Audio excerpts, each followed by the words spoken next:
You're listening to the AFTERBUZZ TV network, now the largest new media platform on the web, and your number one source for after-show entertainment. Very good, Dean Johnson.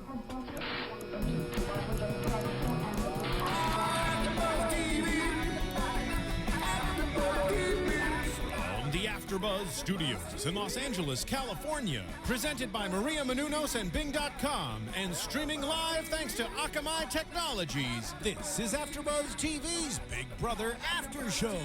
We'll break down tonight's episode and get you all the latest news and gossip.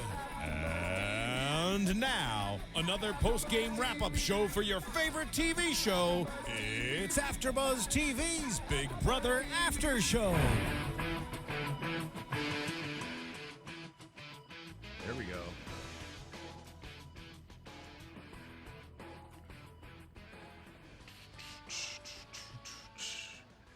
Hello, Big Brother fans out there watching AFTERBUZZ TV. Do not adjust your set. No, I am not the normal host of the show. But after last night's terrible double eviction episode, well, depends on your side, but I think most people were shocked by what happened. All the hosts have seemed to vanish, so you're left with me. My name is Austin Matelson, and I am here, believe it or not, to talk about Big Brother. And we have a big week to talk about, so I wanted to start right off because Sunday, Wednesday, and Thursday, a lot of things happened. I don't know if people watch the feeds out there, because I've been sitting there for reasons that I cannot disclose, and I've been in front of those feeds for 24 hours a day, and I'm pretty angry. So I'm all by myself for now. But we're going to talk about this, and if there's some callers out there that want to get something off their chest about what happened last night, I know you're out there because I feel with you. I have empathy for what happened as well. So let's start off with Sunday, though, because, well, we got to go in order. I don't want to ruin it for people that really look forward to this show and the chronological order of how things happen in the Big Brother house. So Sunday, we found out who won the HOH, right?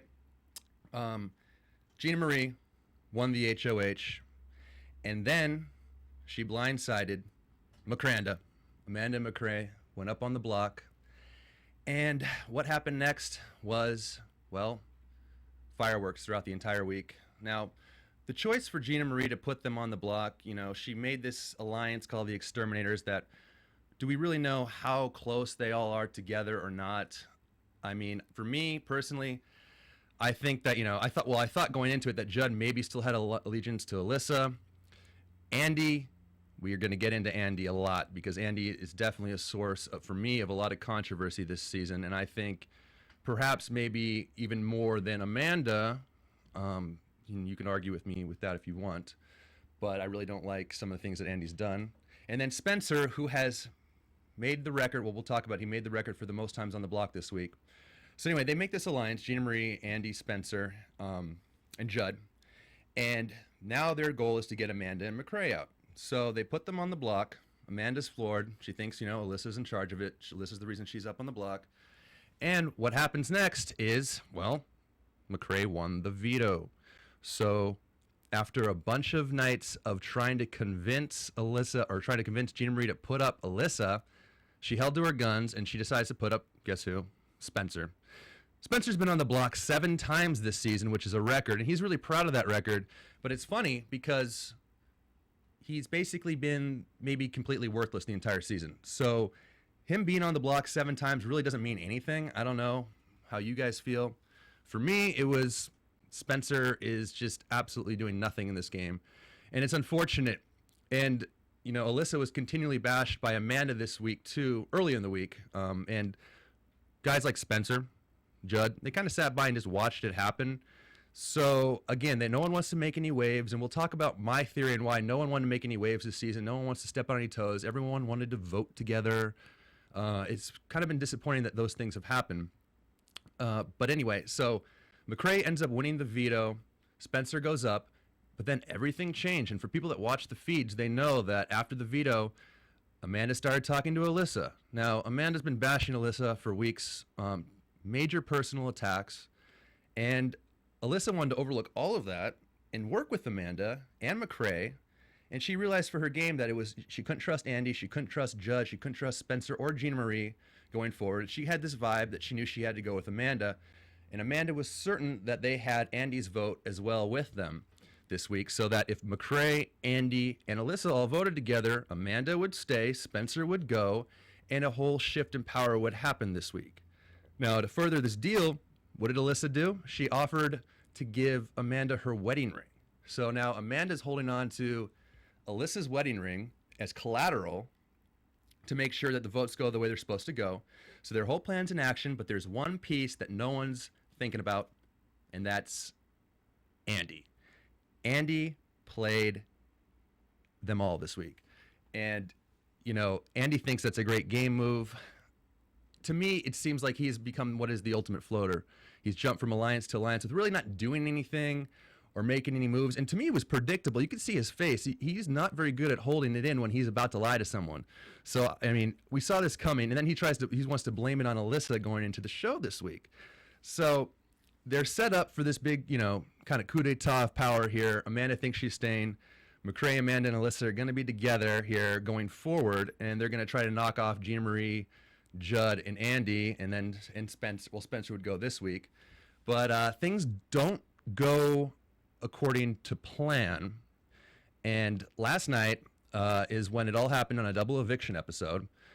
And basically the first one went down and it was a 2-2 tie because Andy did not vote to keep Amanda in the house. Instead, he voted out Amanda, and Gina Marie broke the tie. And as she did, we saw the look on Andy's face of complete shock. We saw the look on Alyssa's face. She didn't know what was going on. And then McCrae just keeps his head down because all of a sudden he's turned into emo McCrae out of nowhere. So Amanda goes out of the house.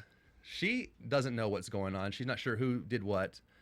But and then Julie has her interview with her. And Amanda had a lot of scathing remarks in the house. And I thought Julie might actually get into more of it because I believe that Amanda had a few of those racist comments that were so controversial from Aaron earlier on in the season.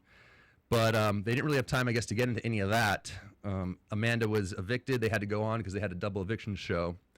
So they had to get to the HOH competition.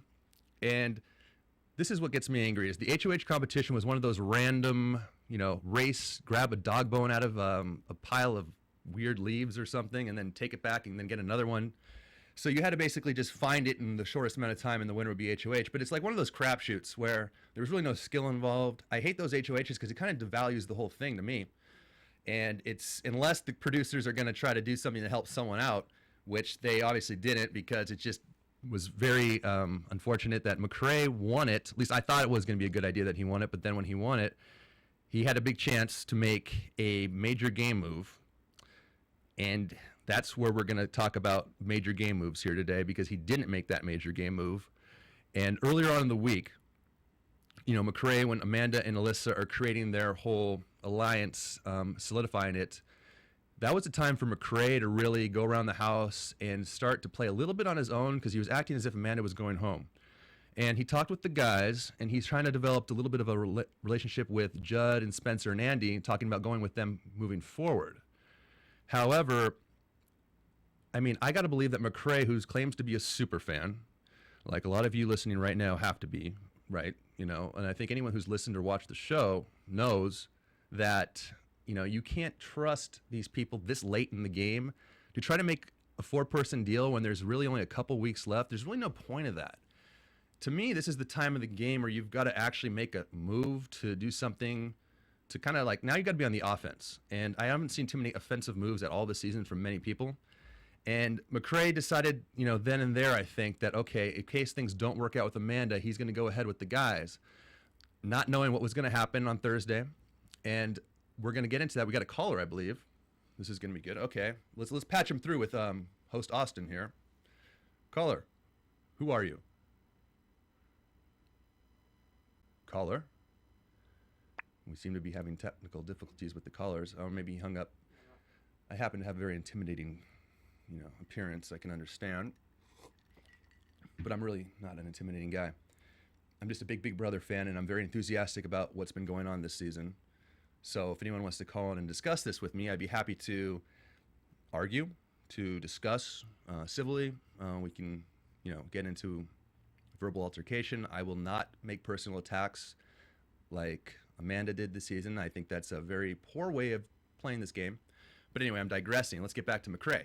So McCrae wins the HOH, the first part of the HOH, and he has to nominate 2 people to be evicted immediately. And let's see what's going through his head. Hello? Oh, hey, whoa, interrupted me. Who is this? Oh, AFTERBUZZ? Oh, this is yes. AfterBuzz is here. Yes, this is AfterBuzz. May I help you? Oh, hey. Do you have a I name? just want to talk about Big Brother. Well, let me check my schedule here. Yeah, we're going to talk about Big Brother right now. It's perfect time you called. Do you have a name? Do you have a name, sir? Yeah, Joe. Joe, where are you calling from? Yeah. New York. New York. Wow, New York is far from where we are currently filming this. This is very exciting. Yeah. Okay, Joe, what is your question today? I basically want to just talk about the eviction, basically, a little bit. Perfect, because we're about to talk about that right now. What do you know? This is incredible. Like the timing here between Joe and myself, it's like we are connected across the entire continental United States. So what would you like to say about the eviction, Joe? Just Alyssa leaving was kind of depressing, because I was kind of rooting for her out of, like, the 5 people that's left. Mm-hmm. Like, there's nobody you can root for, so Alyssa leaving was kind of depressing, if you ask me. Now, Joe, I understand what you're talking about here because I feel kind of the same way. Why? What do you think about the rest of the cat? Why is there no one to root for? What do you feel about them? Just because the way that they present themselves is kind of disgusting. Like Gina Marie with her racist comments, McCray who's just riding Amanda's coattails, Spencer who's gross, and then you have Judd. Like I want to root for Judd because he has like a nice personality, but he kind of follows the other like house guests with their vile comments. So. Well, Joe, I thank you for pointing some of that stuff out because that's exactly what I wanted to get into. Starting with, McCray at this point. You know, you're right. McCray has been kind of labeled as being dominated by Amanda. You know, Amanda's kind of run the show with him. And last night he won the HOH, and he had a chance right then and there to make. He could have. He could have put up Andy and probably Gina Marie because Amanda even said that when Amanda left, she said, "Oh, Andy, I can't trust you." Right. So McCray kind of wasted his head of household. So. Exactly. Yeah. Joe, I thank you for your opinion, Joe. It was very, very astute observation, and clearly you've been taking your notes and studying your Big Brother game. Yeah, I love Big Brother. So. Who doesn't love Big Brother? That's why we're here today, right? We've all come together because we love Big Brother. We're huge fans of Big Brother. I can't stress this enough. You know, I think I'd be great in the house, by the way. Anyway, So McCray won the HOH, and he had a chance to kind of take his own move and do something that was maybe a little risky, but at this point in the game, I mean, it's all risk anyway, and if he really thinks it out, he's going to be the next going after Alyssa. But he decides to nominate Alyssa and Gina Marie. Gina Marie, fine, that was expected. But for him to nominate Alyssa is basically him kind of giving up on his own game there, not really thinking, and basically proving everybody's point that he really had no game of his own. He's basically been hiding behind Amanda, and Amanda was thinking for him. Because if he stopped for 1 second and thought about that nomination, he would have realized, gee, if I get rid of Alyssa right now, who are they going to come after next? Well, they've obviously all been kind of together now for a couple weeks. So even if I am with the guys like I said I was hoping I'd be if Amanda was evicted, I'm still the first one out. So he gets rid of Alyssa. There's no other target. He could have kept Alyssa safe and then explained it afterwards, saying, look, guys, I didn't know what happened. I wasn't sure who voted out Amanda. He could have just played that he was in shock. So many ways he could have gone about it. But basically now he's put himself in a position, because he put Alyssa up on the block, that he's now, he's left himself as the number one target without an alliance, and he might think that's a good place to be. It's not, because at this stage of the game, always, alliances are solidified and nothing's going to change. So this was his chance to come out and kind of be his own player and gain popularity, and he kind of just cowered at that moment, that critical moment. So he put up Alyssa, and he put up Gina Marie, and then there was an immediate veto played, and once again, it was a veto that was crapshoot. It was rolling some kind of weird little peg thing through a maze, and the first person to finish their maze won the veto. And yes, they have to do these competitions quickly on the live show, but again, it's disappointing that it's not something that requires skill or a question thing, because you just feel like someone that is like gonna perform well under pressure would do well on that. And I thought Alyssa would do well on something like that. But Judd ends up winning the veto, and Judd and Alyssa actually were at odds at this point. I think the night before there was a little bit of an argument between them, and apparently Judd made some rude comments to Alyssa, and Alyssa was shocked about it, and Judd claimed that it was all gameplay, but apparently it didn't matter because he's sticking with his alliance, and he did not use the power of veto to save Alyssa or Gina Marie. So they stayed on the block, and then the votes came in, Andy, Spencer, and Judd, and they all voted to evict Alyssa. So Alyssa was the second to go right after Amanda. And it was very disappointing. I think most of the callers that would call in today probably would echo this sentiment, as Alyssa was one of the most popular players this season. Obviously, Rachel's sister, Rachel from, who won season 13. And she was one of the few that I think a lot of people felt was a reason to watch the show, root for someone on the show. And, she had a real hard time in the house, especially with Amanda towards the last few weeks, when Amanda was really saying some rude things right in her face, being very personal, making some serious attacks about Rachel's physical appearance. Sorry, not Rachel's physical, Alyssa's physical appearance, and her character. And she held her cool, and she was, actually really professional with the way she handled that. And you could tell that she was somebody that, probably is a good person. And Amanda came off looking very bad. And so it's unfortunate to see Alyssa go out of the house right after Amanda, and now they're going to both be in the jury house together. So she's gone, which then leaves the door open for now. Well, McCrae can't play HOH. So really, we've been talking, and the first caller that called in said exactly what I'm thinking. Who's left really to root for now? And I think, a lot of people are going to want to root for Judd at this point, because Judd seems to be kind of someone that isn't, he's had to play the game. He was eliminated. He came back. It's a good underdog story. He's kind of the last redeeming personality in the house. And of the other ones left, Gina Marie, as the caller said, she's made some racist comments. She's made a lot of comments that have been kind of, portrayed, well, as they were, very ignorant. And it's, someone that, like her, is not, she hasn't really, I think, won over many fans. She had a chance kind of this past week with the Amanda situation. But, I think she might be next to go with this whole alliance of guys now left in the house. Spencer is a player. If we want to talk about Spencer, I can spend 10 seconds. He really hasn't done anything. I've never seen a player like Spencer who has contributed less and just continually gets into different alliances and just coasts all the way through the game. It's just been a series of unfortunate events that have gotten him to this point. Spencer, to me, is basically just another floater, just like Andy's a floater, just like Gina Marie is a floater. And they all want to think that they're not floaters who are just going from alliance to alliance, but they are. And it's difficult because I'm trying to trace this back in the house. Right now we have McCrae left. We have Judd, Spencer, Andy, and Gina Marie. Those are the 5 people left in the house. And I want to get to the root of why there's only floaters left. But right now let's take a caller.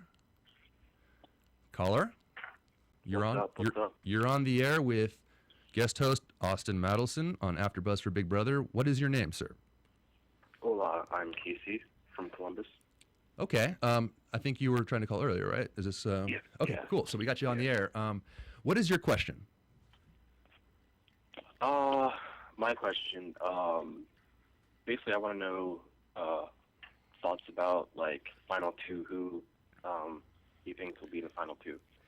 Well, that's a great question, because at this point I feel like everyone's so interchangeable. I don't know how you feel about it. Yeah. I can tell you personally that I think, I want to, at this point, it's hard for me to root for anyone, but I do want to see McCrae probably make it, just because he's not in this alliance that kind of is all floaters. Maybe McCrae and Judd. I don't know. Who do you think is probably, gonna make it? Because I think I might know who you're thinking, and I hope I'm wrong, but. Are you live, sir? Have we lost you? Oh, I think we lost him. I can hear him in the background. I think maybe the question is just too much for him. It's a major question to kind of decide who's in the final 2. Well, what I was thinking he was going to say is that he thinks maybe Andy's going to make it, because Andy's made all these sly, underhand, if we want to call them, moves in the game. I don't think Andy's going to make it to the final 2. I really hope he doesn't, because to me, Andy's played one of the worst, from a fan's perspective, one of the worst games of all time. And I think if we look at it objectively, maybe we can point out some things positive that Andy's done. But as a final 5 of what I consider mostly, pretty much all floaters at this point, Andy is the king of floaters. And he's basically, or should I say the queen of floaters. Look, Andy seems like a nice guy. I'd love to hang out with him, go to West Hollywood. I was at Club Rage last weekend. It was a great time. Actually, it wasn't that great. I wasn't getting that much attention. And usually, when I go to West Hollywood, I'm going there because I'm feeling pretty low on myself and I want attention. Anyway, I get to digress there. But Andy, he probably is a nice guy. I think everyone seems to like Andy as a person, and that's why he's been able to get into everyone's minds. Amanda trusted him 100%, and Miss Queen of the Game, trying to manipulate everyone's moves, she thought she had him in the bag, and he blindsided her. Andy goes around and pretty much tells everybody what everyone says, and yet it never comes back to him. And it's crazy because people know Andy goes and tells everyone everything, that he's passive aggressive and he'll sneak around and he'll talk to Amanda and be right in Alyssa's face and tell Alyssa exactly what Amanda said. Then he'll go to Helen and tell her what she said, and it just goes back and forth. And everyone knows Andy's the one doing this, and it's really off-putting. But yet somehow he doesn't get any of the blame, and he's done this from day one, and he's played a real kind of just cowardly game. He's freaked out whenever there's competition or he has to be involved in competition. He wants to avoid all confrontation at all costs. And he's done nothing courageous in this game. Granted, I know this is just a game and his Big Brother and, whatever you have to do to get to where you have to get to. But he's also made a lot of, hateful comments about Alyssa behind her back, even about Amanda talking to Alyssa. And he'll go back and forth and he'll say them quietly. And it's like that sneaky way of doing things. And I disagreed and disliked everything Amanda said to Alyssa, but she said it in a public setting, so we knew what she was thinking. Andy, on the other hand, says all these things on the sly. He says it behind people's backs, and it's disappointing to see somebody like that. I feel like if I was in the house and I disagree with what someone was saying or someone was attacking someone and I didn't like it, I would stand up and say something because, that's part of my character. That's who I am. And Andy, maybe he was thinking these things, but he would just run off and say it in the diary room. It was just a very weak game. He didn't really win too much. And it's just, it's especially this last week when he totally just flipped and then he just jumps into this exterminator alliance like he's made some game move when really these alliances just kind of fall on him and he's just someone that happens to be involved. So Andy has done pretty much, to me, nothing. And yet he thinks he's done a lot. He's also on the live feeds talking about how great he thinks the season is and that, wondering who's going to be famous from this season. And I think he's got a rude awakening coming when he gets out of the house and realizes that A, most people don't care about him, and B, most people probably don't like him too much. So I'm hoping that, something in the next couple weeks changes this or before the show ends. And he is a part of the jury and not in the final two. But if he is in the final two, I guess we have to address who he's going against. Because really there's not too much competition at this point that could win votes. And I think a major reason for that is that everyone voted together this season. And I don't know if you all, have thought about this, but it's kind of, for me, I remember going back to about season 6 and 7, where there was major alliances in the house and it was split. And it was like a struggle for power each week and the competitions really mattered and things were solidified. And it was kind of, I guess you could say that's boring too, because we just know where everyone stands.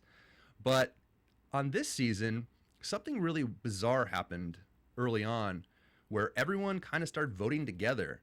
And it was like this house thing. And Amanda started playing on that, saying, well, I have the votes, I have the house, everyone's going to hate you if you don't listen to me. And people feared that. And they believed that she had some kind of power and that there was this mythical house of people and that didn't really exist. Everyone could make their own decisions, but yet everyone voted together. And I've been trying to figure out why this happened, where no one wanted to rock the house. Everyone wanted to stay together. Everyone was so afraid to make a move to stand out, to be different.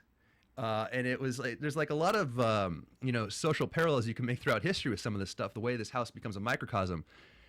And I gotta say, I think a lot of it can be attributed to Helen. And Helen made a lot of verbal, she had a lot of catchphrases. I think I've heard it referred to as Helen speak online. And basically the way she just talked about the game, she would talk about making big moves or what's good for my game, and how she was very righteous. And this terminology started to infiltrate everyone's minds. And before you know it, everyone's talking about making big moves or this is going to be a big move, when the idea of a move is something that, no one really even made any moves. And my game, your game, everyone's talking about their game to each other, which is weird because everyone's out really to beat each other in this game. So it doesn't, she kind of made everyone think that they're working together as a team. To me, I don't know if you guys, have different opinions out there, But, you know, it's just she, you know, used her political background. And then also which really got to me was the competition. Everyone so excited for everyone else to do good in the competition. Everyone was rooting for each other. You saw everyone saying, good job, you did it great. Everyone celebrating everybody's win. Everyone excited and happy for everyone and nonstop compliments, which were all so shallow. And you could tell that no one really believed in any of this stuff, but they were trying to internalize it. And I feel like Helen spurred that on. She was always so team positive, and it just sucked. I mean, where was the days where Rachel was jumping up and down with the HOH key saying, floaters, grab a life vest? You know, those, you know, Janelle winning it and yelling right away at someone. I mean, those were the days that were good on the show. And this season, everyone's just congratulating each other. And it's just off-putting. It wasn't fun to watch, you know, and I don't know. For me, it started with Helen. I think Helen did a lot of that damage, and then it just carried on. And it got down to the point where now all of a sudden you got McCrae in a situation last night where he had to make a decision if he's going to make a big game move or he's just going to blindly follow the herd and put up Alyssa. And I think the entire season, the psychology behind it, him finally having to think on his own for the first time, I think he choked under pressure, and I think he made one of the worst moves in Big Brother history. And I think it's going to play out this week, depending on who wins HOH, which happened last night, but, you know, it didn't happen on the show, so we won't talk about it. But and then who wins veto, because even if McCrae is put up, he can still save himself now if he wins competitions, which, against these guys, might not be so hard. But other than that, I think he made one of the worst decisions in Big Brother history, and I think it could cost him the game. So going forward now, if we're going to try to look at this and still care and, like, who's going to get to the final two, what's it going to take to get to the final two? I don't know, because now it's 4 people in McCrae. It's an alliance of 4, and it's McCrae, and who wants to turn on who and who wants to make decisions. I think it's going to come down to basically, you know, who's willing to maybe finally stab someone in the back. Is it too late for that? I don't know. I know that it could have been a lot more interesting if there was if McCrae kept Alyssa in the house, and I think that would have been a lot better for him. So at this point in the game, you're pretty much down to a bunch of floaters. And for me, I don't know. Like, if you want to talk about who your favorite players were this season, I think most people say Alyssa. I really liked, and I wanted to mention this too, I really liked Jessie. Not only because I was in love with her, but also because I thought she had a very interesting game that she could have, if she came back instead of Judd, I think this thing would have been completely different. And I think she was willing to make moves and shake things up by actually going after people and not being afraid and backing down. But you had a couple big personalities in the house. You had Amanda's personality, and you had Amanda's personality, and then, well, Helen maybe. Okay, we can say Helen had kind of big her personality. And those, I think, kind of dominated all these weaker wills. So honestly, going forward, I don't know. I'm going to have a hard time turning the live feeds back on at this point. So we're down to the final 5. What's going to happen next? We'll find out on Sunday when there's an HOH competition. They announced that on Wednesday, there's going to be a special eviction show. And on Thursday, there's going to be a special eviction show. So that's going to drop us down to 3 people left. So at that point, we'll have a final 3. So it's basically 2 more weeks of the show. So I guess if, you know, we're going to be down to people we don't care about, at least it's down to the last couple weeks. But at this point, we'll see. I think I pretty much have covered everything I need to cover at this point. I don't know if we have any more callers. I think we're good. Well, you know, this has been fun. I've been very honored to get to guest host here on Big Brother. I hope I gave you guys something to talk about for the next couple weeks, if you're still even going to watch the show. I'm Austin Matelson, guest host extraordinaire. All I do is watch Big Brother 24/7, and now, well, with Alyssa gone, I feel like my life's over. That's all I have to say to all of you. Thanks for tuning in, and that's it. From Bing.com, executive producers Maria Menounos, Kevin Undergaro, Phil Svitek, and the entire AfterBuzz TV staff, we would like to thank you for listening to the AfterBuzz TV network. To watch or listen to other after shows and post comments or questions, be sure to visit AfterBuzzTV.com. I'm Sir Richard Wentworth, and this has been a presentation of AfterBuzz TV. Buzz you later. The views expressed herein are those of the hosts only and do not necessarily reflect the views of AfterBuzz TV or its owners or principals.